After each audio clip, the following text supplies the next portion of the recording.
ချောင်းဒီသူရဲကောင်းစစ်စစ်တူဖြစ်လာရင်နောက်ကျောင်းမပြန်ပဲ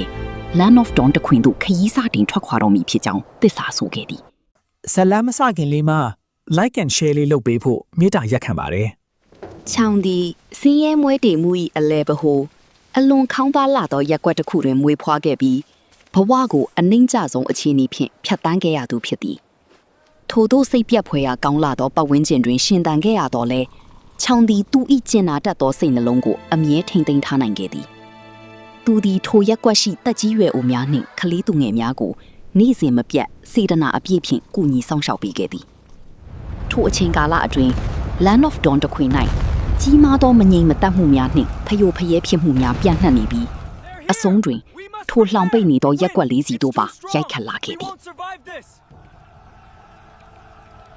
တနေ့တွင်ချောင်းသည်ရန်သူများ၏လိုက်လံဖမ်းဆီးခြင်းကိုခံနေရသောနက်နဲသည့်အစွမ်းရှိသည့်ရဟန်းတစ်ပါးကိုကယ်တင်ခဲ့ပြီးသူ၏ရက်ကွက်သို့ခေါ်ဆောင်ကပြုစုဆောင်ရှောက်ပေးခဲ့သည်ကိုဂျေဇုကိုတုံ့ပြန်သည့်အနေဖြင့်ယဟန်သည်ရှေးဟောင်းအာရှကုံဖူအတတ်ပညာကိုခြောင်အားတင်ကြားပေးခဲ့သည်ထို့ပြင်ကဘာကြီးအနေဖြင့်ဤရှုပ်ထွေးမှုများကိုအဆုံးသတ်ရန်အတွက်သူရဲကောင်းစစ်စစ်တူပေါ်ထွက်လာရန်လိုအပ်နေပြီဖြစ်ကြောင်းခြောင်အားမိန့်ကြားခဲ့သည်ထို့အချိန်တွင်ပင်ခြောင်သည်သူရဲကောင်းစစ်စစ်တူဖြစ်လာရန်နောက်ကျောင်းမပြန်ဘဲ Land of Dawn တခွင်သို့ခရီးစတင်ထွက်ခွာတော့မိဖြစ်ကြောင်းသစ္စာဆိုခဲ့သည်